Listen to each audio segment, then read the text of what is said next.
today is okay, but tomorrow is more important.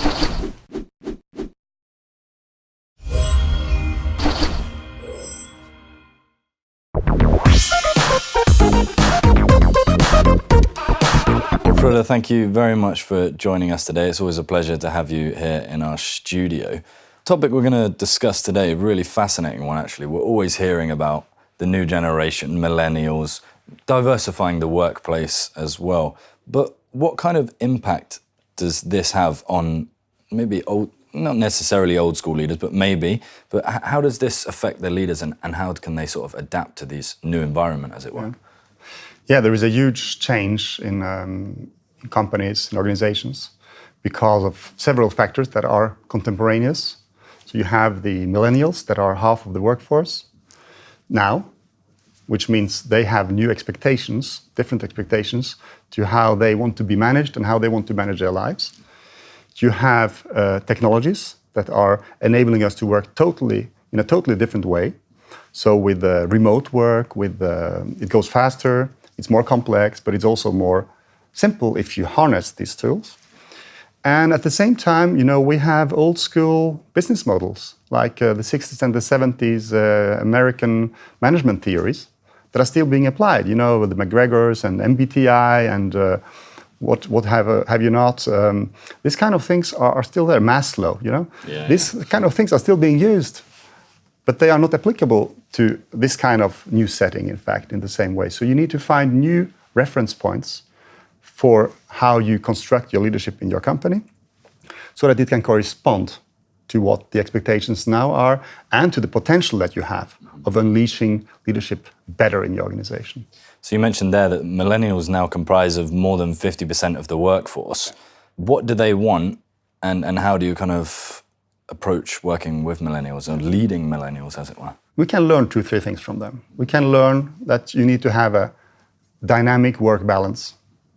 It's not about working at work and being in a private mode at home anymore.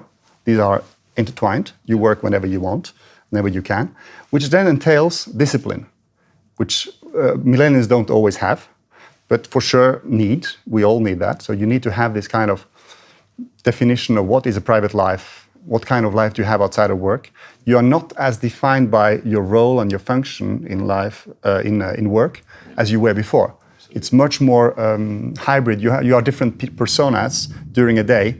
You are part of different teams, different groups. And all these are things that millennials are bringing, and I think we should embrace. And then on the other side, they also propose new ways of working, much more project-based, much more based on working together for a certain period of time, and then going towards a solution which is common, and then you split up, and then you do something else with other people. And this is the way also businesses should set it up more and more in order to attract and maintain quality in talent. So with an ever more complex business environment, how can leaders adapt and handle this in terms of for themselves as well as within teams? Yes. So as said, we can learn a lot from millennials, and they have a different way of working, but it's also about geographical influence. So we have, for sure, the new leadership way of leading people, let's say, in companies is also coming from the East. The US-based methods, tools, and the gurus will not have the same influence as Eastern ways of managing people, which is collective instead of individualistic. You will have people that don't express their feelings as openly as you see it now, for instance. You will have much more networked management, and there we are helped also by the tools. So be aware of the fact that the management and leadership theory may come also from the East over the next decades.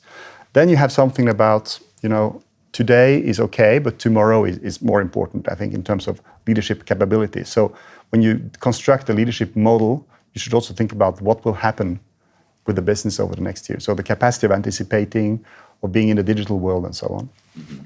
You have the self-management, which is, in my opinion, one of the central things. Are people able to detach from their frantic world? Are they able to find an inner balance? Are they able to manage themselves? That enables them to manage others. If you are not self-aware, if you are not self-managed, how can you pretend to manage other people? You may drive everybody into the end of the road, it's not a very good plan. So that's also important. And then I would say it's also about the agility, the capability of forming teams, going out of the teams, going into new teams. So this agile project-based approach, which is for sure important.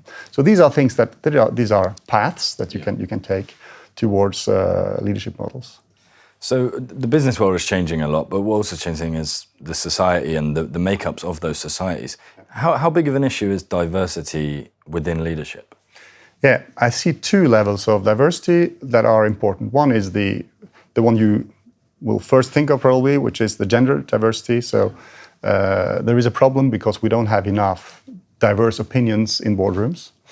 In technical areas, there are very few women compared to men in these areas. And we miss an opportunity to have a richer discussion, in fact. So that is certainly something that will change, hopefully in all countries in the world one day, but at least in the Western world. And on the other side, you have the cultural intelligence and the cultural diversity. So, and that has to do with exploiting the riches of the multicultural world we are living in.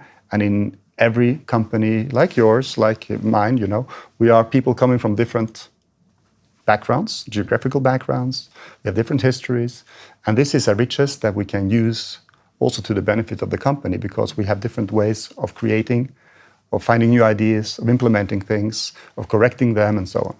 So, and this is called cultural intelligence. So the fact that you harness cultural diversity with a scientifically based method, which works also in the concrete and real life. Okay, so finally then, bringing all of this together, what does this future model look like? It's about including all the factors that we have now. So the diversities we talk about, the business models that are changing, the speed, the self-awareness so that you can lead others, the capability of projecting yourself in the future, and of course, everything that has to do with the tools you use so that you're able to use and work through others in a networked way in the world. So if you take all this together, then companies should just take 4 simple steps. One is to have a vision and a strategy. Do you have that? Is it current? Is it what you want to do? Once you have it, do you have a culture that corresponds to that, or do you need to foster a culture which is closer to your vision and therefore the skills that go with it? Then 3, do you then have a leadership model that corresponds to these first 2 points? Because otherwise it won't stick. If you try to import a leadership model, if you try to create something which is not connected with the 2 first. So do you have that? And can you create it? Can you get it off the shelf? Because there are leadership models also on the shelves. Yeah. And the 4th is, you know, assess and develop. So find out, okay, are your talents corresponding to this model? Can they develop in the way you want them to develop? And then you do it. And once you have taken these 4 steps, then you can embed it, which would be a 5th step if you want to, into your vision, strategy, culture, efforts, so that you have a circular effect and you can continue to grow as a company, and you can have your people also grow individually into a brighter future. Frode, fascinating stuff. Thank you so much, as always. Thank you, Jack. It was a pleasure. And thank you for watching. If you like this interview and would like to find out more, be sure to head over to dukoscopy.tv.